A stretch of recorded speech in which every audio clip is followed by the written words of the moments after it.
Trump ഈ ലോക ജനതയെ, ലോകരാഷ്ട്രങ്ങളെ വിഡ്ഢികളാക്കുകയാണ്. 39ാമത്തെ തവണയാണ് ട്രംപ് ഈ സീസ് ഫയർ, വെടിനിർത്തൽ എന്ന് പറയുന്നത്. ഈ യുദ്ധം തുടങ്ങി വെച്ച് ഇത്രയും രൂക്ഷമാക്കി, ഇത്രയും മോശമാക്കി ഹോർമൂസിൽ ഈ അവസ്ഥ ഉണ്ടാക്കിയതിന് കാരണം ട്രംപാണ്. ട്രംപ് തന്നെ ഇറാന്റെ പ്രധാനപ്പെട്ട കേന്ദ്രങ്ങൾ, ജനവാസ കേന്ദ്രങ്ങളിലേക്ക് അടക്കം വ്യാപകമായ ആക്രമണം, അത് ഒരു തവണയല്ല 2 തവണ തുടർച്ചയായിട്ട് നടത്തി. ഗൾഫ് രാജ്യങ്ങൾ നേരിട്ടുകൊണ്ടിരിക്കുന്ന വലിയ പ്രതിസന്ധികൾക്ക് പിന്നിൽ ട്രംപിന്റെ ഈ ഒരൊറ്റ തലതിരിഞ്ഞ ബോധമില്ലായ്മയാണ് എന്നുള്ള കാര്യം ലോക ജനത മുഴുവൻ അംഗീകരിച്ചുകൊണ്ടിരിക്കുകയാണ്, തിരിച്ചറിഞ്ഞുകൊണ്ടിരിക്കുകയാണ്. ട്രംപിന്റെ വാദങ്ങളെ ഒരു വിലയും കൊടുക്കാത്ത വിധത്തിൽ തള്ളിക്കളയുന്ന നിലയിലേക്ക് ജനങ്ങൾ മാറിയിട്ടുണ്ട്. ചേട്ടാ, ഹോർമൂസ് കടലിടുക്ക് തുറക്കുമെന്നും പഴയതുപോലെ എല്ലാ അവസ്ഥയും പഴയതുപോലെ ആകുമെന്നും ഇറാനും അമേരിക്കയും തമ്മിലുള്ള യുദ്ധം അവസാനിച്ചു, ഇനി യുദ്ധം ഉണ്ടാകില്ല എന്നൊക്കെ ട്രംപ് പറയുന്നുണ്ട്. എന്താ ഇതിന്റെ ശരിക്കുള്ള ഒരു അവസ്ഥയെക്കുറിച്ച് പറയുന്നതിന് മുമ്പ് 2 കാര്യങ്ങൾ ആദ്യം പറയാം. ഒന്ന്, ഇത് 38ാമത്തെ തവണയാണ് ട്രംപ് ഇതേ ഡയലോഗ് പറയുന്നത്. അതായത് യുദ്ധം തീരാൻ പോവുകയാണ്, യുദ്ധം അവസാനിക്കുകയാണ് എന്നൊക്കെ. ഇനി രണ്ടാമത്തെ കാര്യം, ഈ പ്രഖ്യാപനം ട്രംപ് നടത്തുന്നതിന് തൊട്ട് മുമ്പ് ട്രംപ് ട്രൂത്ത് സോഷ്യലിൽ നടത്തിയിട്ടുള്ള ഒരു പ്രതികരണം, അത് ഞാനൊന്ന് വായിക്കാം. The United States will be hitting Iran, അതായത് അമേരിക്ക ഇറാനെ അട്ടിക്കാൻ പോവുകയാണ്. Whose navy, air force, radar, anti aircraft and all other forms of defence together with most of its offensive capability are gone. അതായത് അമേരിക്കൻ പട്ടാളം അല്ലെങ്കിൽ അമേരിക്കൻ സൈന്യം അവർ ഇറാനെ അടിക്കാൻ പോകുന്നു. ഇറാൻ്റെ navy, air force, radar, anti aircraft, അതുപോലെ തന്നെ ഇറാൻ്റെ പ്രതിരോധം മുഴുവൻ ഞങ്ങൾ ഇന്ന് രാത്രി തകർക്കാൻ പോവുകയാണ്, തകരുകയാണ് എന്നാണ് ട്രംപ് ഇന്നലെ രാത്രി പറഞ്ഞത്. അതിനുശേഷം പറയുന്നു വെരി ഹാർഡ് ടു നൈറ്റ്, ഇന്ന് രാത്രി കട്ടുത്തതായിരിക്കും. At some point in the not too distant future will be taking Kharg Island, അതായത് ഇറാൻ്റെ ഊർജ ശേഖരമുള്ള എണ്ണ ശേഖരം ഏറ്റവും കൂടുതൽ അവർ റിസോഴ്സ് ചെയ്യുന്ന അല്ലെങ്കിൽ അവർ എടുത്തു വയ്ക്കുന്ന, സൂക്ഷിച്ചു വയ്ക്കുന്ന ഖാർഗ് ഐലൻഡ് സമീപ ഭാവിയിൽ ഞങ്ങൾ പിടിച്ചെടുക്കും. വിദൂര ഭാവിയിലല്ല, സമീപ ഭാവിയിൽ ഉടൻ തന്നെ പിടിച്ചെടുക്കും. അതുപോലെ ഇറാൻ്റെ and other oil infrastructure points and assume total control of their oil and gas markets, അതായത് ഇറാൻ്റെ എണ്ണശേഖരം മുഴുവൻ പിടിച്ചെടുത്ത് ഇറാൻ്റെ എണ്ണ ഗ്യാസ് വിപണി അതും പിടിച്ചെടുത്ത് ഞങ്ങൾ മുന്നേറും എന്നാണ് ട്രംപ് പറയുന്നത്. Much like we have with Venezuela, വെനസ്വേലയിൽ സംഭവിച്ചതുപോലെ. വെനസ്വേലയിൽ പിടിച്ചെടുത്ത് വെനസ്വേലയുടെ പ്രസിഡന്റിനെ തുറുങ്കിലടച്ച് അവിടുത്തെ എണ്ണ മേഖല മുഴുവൻ ഇപ്പോൾ ട്രംപിൻ്റെ കയ്യിലാണ്. ട്രംപ് ലോകത്തോട് പറയുന്നത് ആവശ്യത്തിലധികം എണ്ണ ഇവിടെയുണ്ട്, നിങ്ങൾ വന്ന് എടുത്തോളൂ, ഞാനുമായിട്ടൊരു കരാർ ഉണ്ടാക്കിയാൽ മതി എന്നാണ് ട്രംപ് പറയുന്നത്. അത് തന്നെ ഇറാനിൽ സംഭവിക്കും എന്നാണ് അദ്ദേഹം പോസ്റ്റ് ചെയ്തത്. അതായത് ട്രൂത്ത് സോഷ്യലിൽ ഇന്നലെ രാത്രി ട്രംപ് ഇട്ട പോസ്റ്റ് അതാണ്. പക്ഷേ ഇന്ന് രാവിലെ ആയപ്പോഴേക്കും ട്രംപ് നേരെ തിരിഞ്ഞിട്ട് ആദ്യം അഞ്ജന പറഞ്ഞതുപോലെ മറ്റൊരു പോസ്റ്റ്, നേരെ ഉൾട്ടയടിച്ചൊരു പോസ്റ്റ് ഇറക്കി. നോക്കുക. Based on the fact that discussion with the Islamic republic of Iran have been brought to the highest level of Iranian leadership and approved, I have, as President of the United States of America, cancelled the scheduled strikes and bombing against Iran this evening. Discussions and final points have been in both concept and great detail approved by all parties involved, including the United States, Israel, Saudi Arabia, UAE, Qatar, Turkey, Pakistan, Bahrain, Kuwait, Jordan, Egypt and others. The naval blockade will remain in full force and effect until this transaction is finalized. Time and place of the signing to be announced shortly. അതായത് ഇത്രയും രാജ്യങ്ങളുമായി, ഇസ്രായേലും സൗദിയും കുവൈറ്റും ഖത്തറും അടങ്ങുന്ന എല്ലാ രാജ്യങ്ങളുമായും കൂടിയാലോചിച്ച് വലിയൊരു നയതന്ത്ര ചർച്ച നടത്തി അതിൻ്റെ അടിസ്ഥാനത്തിൽ ഞാൻ ഷെഡ്യൂൾ ചെയ്തു വെച്ചിരുന്ന യുദ്ധം സ്റ്റോപ്പ് ചെയ്തിരിക്കുകയാണ്. ഇത് ലോക സമാധാനത്തിന് വേണ്ടിയുള്ള എൻ്റെ ഒരു ചെറിയ ഔദാര്യമാണ്. എന്ന് മാത്രമല്ല, ഉടൻ തന്നെ ഇറാന് നേരെയുള്ള ബ്ലോക്കേഡ് തുടരും, ഇറാന് നേരെയുള്ള ഉപരോധം തുടരും. പക്ഷെ ഹോർമുസ് ഫ്രീ ആവും എന്ന് മാത്രമല്ല, താൻ ഉടൻ തന്നെ അതിൻ്റെ തീയതിയും സമയവും അറിയിക്കും എന്നാണ് ഈ കരാർ ഒപ്പുവയ്ക്കുന്നത് എന്നാണ് ട്രംപ് പറയുന്നത്. ആലോചിച്ച് നോക്കൂ ഇതിലെ വൈരുദ്ധ്യം. അത് ട്രംപ് മാത്രം തീരുമാനിച്ചാൽ മതിയോ എന്നുള്ളതാണ്. അത് ട്രംപ്, അതാണ് ഞാൻ പറഞ്ഞത്, ഇതിന്റെ വൈരുദ്ധ്യം ഇതാണ്. തലേന്ന് ട്രംപ് യുദ്ധം പ്രഖ്യാപിക്കുന്നു, ആരോടും ചോദിക്കാതെ സ്വന്തം ഇഷ്ടപ്രകാരം യുദ്ധം പ്രഖ്യാപിക്കുന്നു, എല്ലാം ഒരുങ്ങി നിൽക്കുന്നു. അമേരിക്കൻ സൈന്യം ഏതാണ്ട് 90-ലധികം വരുന്ന എയർക്രാഫ്റ്റുകൾ അവരുടെ റൺവേയിൽ തയ്യാറാക്കി നിർത്തിയപ്പോഴാണ് ട്രംപ് സ്റ്റോപ്പ് പറഞ്ഞതെന്നാണ് മറ്റൊരു വാർത്ത വരുന്നത്. അതായത് സൈനികരുടെ അവസ്ഥ ആലോചിച്ച് നോക്ക്. എല്ലാ 38 തവണ ഈ അമേരിക്കൻ സൈനികർ യുദ്ധം ചെയ്യാൻ വേണ്ടി ഇറങ്ങി. ഈ 38 തവണയും ഇയാൾ അർദ്ധരാത്രി കഴിയുമ്പോൾ വേണ്ട നിർത്ത്. എന്നിട്ട് പറയുന്നത് ഒരേ വാക്കാണ്. അറബ് രാജ്യങ്ങളുമായി ചർച്ച നടത്തി, ഇസ്രായേലുമായി ചർച്ച നടത്തി. ഇത്തവണ ഒരു വലിയ നയതന്ത്ര ചർച്ച നടന്നു എന്നാണ് പറയുന്നത്. ആ നയതന്ത്ര ചർച്ചയുടെ തീരുമാനം എന്താണെന്നും പറയുന്നില്ല. പക്ഷേ ആ ചർച്ച നടന്നതിന് ശേഷം ഇനി യുദ്ധം വേണ്ടതില്ല എന്ന് തീരുമാനിക്കുന്നു. പക്ഷെ തീയതിയും സമയവും മാത്രം ട്രംപിന് കുറിക്കാൻ പറ്റിയിട്ടില്ല. അതെന്തുകൊണ്ടാണ്? കാരണം ഇറാനുമായി സംസാരിച്ചിട്ടില്ല. ഇദ്ദേഹം ഇസ്രായേലുമായി സംസാരിക്കുന്നു, കുവൈറ്റുമായി സംസാരിക്കുന്നു. അദ്ദേഹം എത്രയോ രാജ്യങ്ങളുടെ പേരിട്ടിട്ടുണ്ട്. നോക്കുക: Israel, Saudi Arabia, UAE, Qatar, തുർക്കി, Pakistan, Bahrain, Kuwait, Jordan, Egypt and others. വേറെയും കിടക്കുന്നുണ്ട് കുറേ.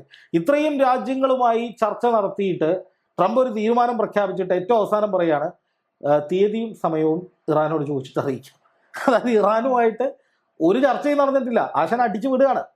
എന്നിട്ട് തൊട്ടു പിന്നാലെ അമേരിക്കൻ മാധ്യമങ്ങൾ, പാശ്ചാത്യ മാധ്യമങ്ങൾ പറയുന്നു ഹോർമുസ് ഉടൻ തുറക്കും. അതായത് ലോകത്തിന്റെ പ്രതിസന്ധി തീരാൻ പോവാണ്.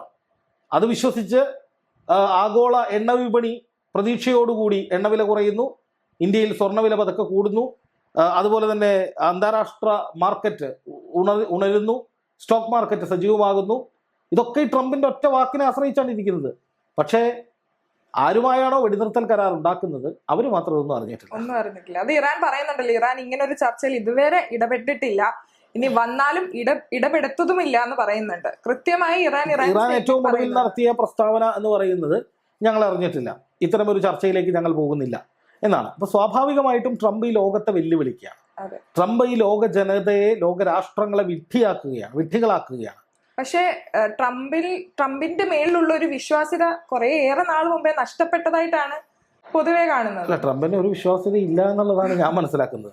അല്ല, ഞാൻ പറയുന്നത് 1-2 തവണയാണെങ്കിൽ ഒരേ പാറ്റേണിൽ, ഒരേ രീതിയിൽ വാഗ്ദാന ലംഘനങ്ങൾ നടത്തുന്ന, വീരവാദങ്ങൾ നടത്തുന്ന ഒരാളെ 1-2 തവണയൊക്കെ ആണെങ്കിൽ ആളുകൾ ചിലപ്പോൾ വിശ്വസിക്കും, അതനുസരിച്ച് കാര്യങ്ങൾ തീരുമാനിക്കും. പക്ഷേ ഇത് തുടർച്ചയായി 38, ഇതിന് ചേർത്ത് 39ാമത്തെ തവണയാണ് ട്രംപ് ഈ സീസ് ഫയർ, വെടിനിർത്തൽ എന്ന് പറയുന്നത്. ഇപ്പോൾ 5 ദിവസം മുമ്പ് ട്രംപ് വെടിനിർത്തൽ പ്രഖ്യാപിച്ചിട്ട് അതിന് അന്ന് രാത്രി, അതിന് തൊട്ട് പിറ്റേന്ന് പുലർച്ചെ ഇറാനിലേക്ക് ആക്രമണം നടത്തിയത് അമേരിക്ക തന്നെയാണ്. അതിന് തൊട്ട് തലേ മണിക്കൂറിൽ ട്രംപ് പറഞ്ഞത് ഇസ്രായേലുമായി ഞാൻ സംസാരിച്ചു, നെതന്യാഹുവുമായി സംസാരിച്ചു, ലബനനിലേക്ക് ആക്രമണം നടത്തരുത് എന്ന് അഭ്യർത്ഥിച്ചു.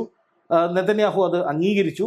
അതുകൊണ്ട് തന്നെ ഇറാന്റെ ഏറ്റവും വലിയ പ്രശ്നം, അല്ലെങ്കിൽ ഇറാൻ ചർച്ചകൾക്ക് തയ്യാറാകാതിരുന്നതിൻ്റെ ഏറ്റവും പ്രധാനപ്പെട്ട കാരണങ്ങളിൽ ഒന്ന് ലബനാൻ ഇസ്രായേൽ സ്ട്രൈക്ക് ആയിരുന്നു. അതിൽ ഇസ്രായേൽ ലബനനിലേക്ക് ആക്രമണം നടത്തുന്നു. അതുകൊണ്ട് ഇറാൻ ചർച്ചകൾക്ക് വരുന്നില്ല, വെടിനിർത്തൽ കരാറിന്റെ ലംഘനമാണത്, അതുകൊണ്ട് ഇറാൻ ചർച്ചയ്ക്കില്ല എന്നായിരുന്നു ഇറാൻ പറഞ്ഞുകൊണ്ടിരുന്നത്. അപ്പോൾ ഇറാന്റെ ആ പ്രശ്നം പരിഹരിക്കാൻ വേണ്ടി ലബനാൻ വിഷയത്തിൽ ഇടപെട്ട് ട്രംപ് നെതന്യാഹുവിനെ കൊണ്ട് വെടിനിർത്തൽ അംഗീകരിച്ചു, യുദ്ധം ചെയ്യരുതെന്ന് പറഞ്ഞ് അവിടെ പിടിച്ചു നിർത്തി. എന്നിട്ട് ട്രംപ് പറഞ്ഞത് യുദ്ധം അവസാനിക്കാൻ പോകുന്നു, ഇറാനുമായി ചർച്ച നടക്കാൻ പോകുന്നു, കരാറൊപ്പിടുക. തൊട്ട് പിറ്റത്തെ മണിക്കൂറിൽ ട്രംപ് തന്നെയാണ് ആക്രമിച്ചത്. ട്രംപ് തന്നെ ഇറാന്റെ പ്രധാനപ്പെട്ട കേന്ദ്രങ്ങൾ, ജനവാസ കേന്ദ്രങ്ങളിലേക്ക് അടക്കം വ്യാപകമായ ആക്രമണം, അത് 1 തവണയല്ല 2 തവണ തുടർച്ചയായിട്ട് നടത്തി. എന്നിട്ട് അതിൻ്റെ ഇന്നലെ രാത്രി 2ാമത്തെ ആക്രമണം പുലർച്ചെ നടന്നു. രാത്രിയായപ്പോൾ ട്രംപ് പറഞ്ഞു ഇന്നത്തോടെ ഇറാൻ സമാധിയാണ്, തീർന്നു. തൊട്ടടുത്ത മണിക്കൂറിൽ 5-6 മണിക്കൂറുകളുടെ വ്യത്യാസത്തിലാണ് ട്രംപ് ഇങ്ങനെ മാറി കളിച്ചുകൊണ്ടിരിക്കുന്നത്. അപ്പോൾ അതുകൊണ്ട് തന്നെ ട്രംപിന്റെ വിശ്വാസ്യത നഷ്ടപ്പെടുകയാണ്. ഇതൊക്കെ കേൾക്കുമ്പോൾ ശരിക്കും മെനക്കെടുത്താണ്ട് പോടെ എന്ന് പറയാനാണ് തോന്നുന്നത്. കാരണം ട്രംപിനെ സംബന്ധിച്ച് ഓരോ നിമിഷവും ലോക ജനത ട്രംപിനെ കളിയാക്കുകയാണ്, നാടൻ ഭാഷയിൽ പറഞ്ഞാൽ പ്രാകുകയാണ്. ഈ മഹാൻ ഒരുത്തൻ കാരണമാണ് ഈ മുഴുവൻ പ്രശ്നങ്ങളും ഉണ്ടായത് എന്ന് ലോക ജനത തിരിച്ചറിഞ്ഞിട്ടുണ്ട്.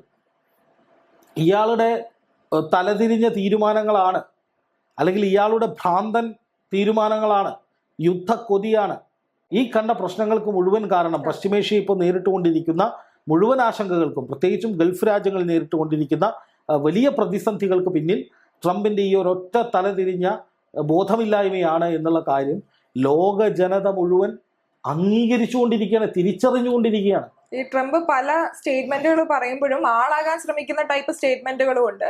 എന്ന് വെച്ചാൽ യുദ്ധത്തിന്റെ കാര്യങ്ങളാണെങ്കിൽ യുദ്ധം നാളെ നടക്കും, അല്ലെങ്കിൽ യുദ്ധം നിർത്തിവെച്ചു, ഞാൻ അവരെ രക്ഷിച്ചു എന്നൊക്കെയുള്ള വാദങ്ങളുണ്ട്. അതുപോലെ തന്നെ ട്രംപ് കോമാളിയാവുന്ന തരത്തിലുള്ള കുറെ കാര്യങ്ങളും കൊണ്ട് നടക്കുന്നുണ്ട്. ശരിക്കും അത് ലോകം ഉറ്റുനോക്കുന്നുണ്ട് ഈ ഒരു കാര്യം, അല്ലേ? ലോകം ഉറ്റുനോക്കുന്നതാണ്, ലോകം തിരിച്ചറിയുന്നതാണ്. ഇവിടെയാണെങ്കിൽ പോലും ട്രംപ് ഏറ്റവും അവസാനം പറയുന്നത് ലോകത്തെ വലിയൊരു ആപത്തിൽ നിന്ന് താൻ രക്ഷിച്ചു, ഒരു വലിയ യുദ്ധത്തിൽ നിന്ന് ലോകത്തെ ഞാൻ രക്ഷിച്ചു എന്നാണ് ട്രംപ് അവകാശപ്പെടുന്നത്. എനിക്കിന്ന് ആലോചിച്ച് നോക്കൂ ട്രംപ് പറയുന്നതിന്റെ പൊള്ളത്തരം. ഈ യുദ്ധം തുടങ്ങി വെച്ച് ഇത്രയും രൂക്ഷമാക്കി, ഇത്രയും മോശമാക്കി ഹോർമൂസിൽ ഈ അവസ്ഥ ഉണ്ടാക്കിയതിന് കാരണം ട്രംപാണ്. കാരണം യുദ്ധം തുടങ്ങുന്ന സമയത്ത് ഹോർമൂസ് ഒരു വിഷയമായിരുന്നില്ല, വിഷയം ഇറാനായിരുന്നു. ഇറാനിലെ ഭരണമാറ്റം, ഇറാനിൽ ട്രംപ് അല്ലെങ്കിൽ ഇസ്രായേൽ സംയുക്തമായി നിശ്ചയിക്കുന്ന ഒരു ഭരണം, അവിടുത്തെ സ്വാതന്ത്ര്യം എന്നൊക്കെയായിരുന്നു പറഞ്ഞിരുന്നത്. ഇത് മാത്രമല്ല, ഇറാൻ ആണവ പരീക്ഷണം നടത്തുന്ന അവസാനിപ്പിക്കും, ഇറാന്റെ മിസൈൽ ശേഖരം ഇല്ലാതാക്കും, അവരുടെ മിസൈലുകൾ ഉപയോഗിക്കാൻ കഴിയാത്ത വിധത്തിൽ ഇറാനെ നിരായുധീകരിക്കും, ഇറാനിൽ വലിയ നിക്ഷേപങ്ങൾ കൊണ്ടുവരും. ഇതൊക്കെയായിരുന്നു ട്രംപിന്റെ പ്രഖ്യാപിത പദ്ധതി. ഇതൊക്കെ ഇപ്പോൾ അവസാനിച്ചു, ഇതേക്കുറിച്ചൊന്നും മിണ്ടുന്നില്ല. ഇപ്പോൾ ഹോർമൂസ് എങ്ങനെയെങ്കിലും ഒന്ന് തുറക്കുക എന്നതിലേക്ക് ട്രംപ് താഴെ വീണു. എവിടെ നിന്നയാളാണ് ഇവിടെ എത്തിയത്? ചരിത്രത്തിലൊരു അമേരിക്കൻ പ്രസിഡന്റിന് പശ്ചിമേഷ്യയിൽ നേരിടേണ്ടി വരാത്ത അത്രയും വലിയ പരാജയം ട്രംപിനെ നേരിടുകയാണ്. ഇത് മാത്രമല്ല, ട്രംപ് കഴിഞ്ഞ കുറേ നാളുകളായി ഇറാന്റെ ആയുധശേഷി ഇല്ലാതാക്കി, 90% ആയുധങ്ങളും തകർത്തു, ഇറാന് ആയുധങ്ങൾ ഉപയോഗിക്കാൻ കഴിയില്ല, അവരുടെ ആണവശേഖരം ഇല്ലാതാക്കി എന്നൊക്കെ പറയുമ്പോൾ യാഥാർത്ഥ്യം എന്താണ്? ഇറാൻ തുടർച്ചയായി മിസൈലുകൾ അയക്കുകയാണ്. കുവൈറ്റിലേക്കും ബഹ്റൈനിലേക്കും ജോർദാനിലേക്കും ഒക്കെ കഴിഞ്ഞ ദിവസങ്ങളിൽ ഇറാൻ അയച്ചത് കൂട്ടമായിട്ടുള്ള മിസൈൽ ശ്രേണികളാണ്. അപ്പോൾ പൂർണ്ണമായും തകർക്കപ്പെട്ടു എന്ന് പറഞ്ഞ ഇറാൻ എങ്ങനെയാണ് ഈ മിസൈലുകൾ അയക്കുക? അവിടെയും ട്രംപിന്റെ വാദമുഖങ്ങൾ തെറ്റുകയാണ്. അതായത് ഇറാനെ നശിപ്പിച്ചു എന്ന് പറയുന്ന അമേരിക്കയുടെ വാദം, ട്രംപിന്റെ വാദം പൊള്ളയാണെന്ന് ജനം തിരിച്ചറിയുന്നു. അതോടൊപ്പം ഈ യുദ്ധം നിർത്താൻ വേണ്ടി ഇടപെടുന്നു, അത് വിജയിച്ചു എന്നുള്ള വാദവും പൊള്ളയാണ് എന്ന് ജനങ്ങൾ തിരിച്ചറിയുന്നു. അതായത് ട്രംപിനോട് ഇപ്പോൾ ലോകം പറയുന്നത് ഓർഡറോ എന്നുള്ളതാണ്. അതായത് നമ്മൾ പറയില്ലേ, ഒന്ന് പോടോ ഓർഡറോ എന്ന് പറയില്ലേ, ഇതേപോലെ ട്രംപിന്റെ വാദങ്ങളെ ഒരു വിലയും കൊടുക്കാത്ത വിധത്തിൽ തള്ളിക്കളയുന്ന നിലയിലേക്ക് ജനങ്ങൾ മാറിയിട്ടുണ്ട്. അപ്പം നമുക്ക് തന്നെ നമ്മുടെ കോമൺ സെൻസ് വെച്ച് ചിന്തിച്ചറിഞ്ഞൂടെ ഇതിലൊക്കെ വല്ല കാര്യമുണ്ടോ ട്രംപ് പറയുന്നില്ല? അതാണ് നടക്കുന്നത്. ഈ ട്രംപ് ഇങ്ങനെ പറയുന്ന സ്റ്റേറ്റ്മെന്റുകളിലൂടെ ഇറാനെ സമ്മർദ്ദം ചെലുത്തുകയാണെന്നുള്ള ഒരു കുറച്ച് വാക്കുകൾ ഞാനിങ്ങനെ കേട്ടിരുന്നു. ഇറാനെ സമ്മർദ്ദം ചെലുത്തൊന്നുമല്ല, ഇറാനെയും പറ്റിക്കുകയാണ്. ഇറാൻ ശരിക്കും പ്രകോപിതരാണ്. ഇങ്ങനെ ഇയാൾ കിടന്ന് പറയുന്നത് കേട്ട് നിൽക്കേണ്ട ഗതികേടൊന്നും ഇറാനില്ല. എന്ന് മാത്രമല്ല, അമേരിക്ക പറയുന്ന ഒന്നും ഇറാൻ അംഗീകരിക്കേണ്ട ഒരു കാര്യമില്ല. കാരണം ഈ യുദ്ധം തുടങ്ങുന്നതിന് മുമ്പ് ഇറാൻ പറഞ്ഞതാണ് ഇങ്ങനെയൊക്കെയാണ് സംഭവിക്കുക, ഞങ്ങൾ അടിക്കും, അത് മേഖലാ യുദ്ധമാവും, പിന്നെ നിങ്ങൾക്ക് കൺട്രോൾ ചെയ്യാൻ പറ്റില്ല, ഞങ്ങൾ ഹോർമൂസ് അടയ്ക്കും. ഇതൊക്കെ ഇറാൻ നേരത്തെ പറഞ്ഞതാണ്. അതൊക്കെ ഇറാൻ അതുപോലെ വൃത്തിക്ക് ചെയ്തിട്ടുണ്ട്. അതുകൊണ്ട് തന്നെ ഇനി ട്രംപ് പറയുന്നത് അംഗീകരിക്കേണ്ട ഒരു ബാധ്യതയും ഇറാനില്ല. ആര് പറയുന്നത് അംഗീകരിക്കേണ്ട ബാധ്യതയും ഇറാനില്ല. ഇറാനെ സംബന്ധിച്ച് ഇനി ഒരു ഒറ്റ ഡീലേ ഉള്ളൂ. ഇറാൻ പറയുന്ന കാര്യങ്ങൾ അംഗീകരിച്ചാൽ ഹോർമൂസിൽ ടോൾ പിരിക്കുന്നതടക്കം, ഹോർമൂസിൽ സർവാധിപത്യം കൊടുക്കുന്നതടക്കമുള്ള കാര്യങ്ങൾ അംഗീകരിക്കപ്പെട്ടാൽ ഒരു വെടിനിർത്തൽ കരാറ് വരും. അതായത് ട്രംപ് മുട്ടുകുത്തി പ്ലീസ് ഒന്ന് ഒപ്പിടൂ എന്ന് പറയാതെ ഇത് പരിഹരിക്കപ്പെടാൻ പോകുന്നില്ല. ട്രംപ് പറയുന്നതൊന്നും യാഥാർത്ഥ്യവുമായി പുലബന്ധം പോലും ഇല്ലാത്തതാണ്. ഇതൊന്നും നടപ്പാക്കാനുള്ള ഒരു സാധ്യതയും കാണുന്നുമില്ല.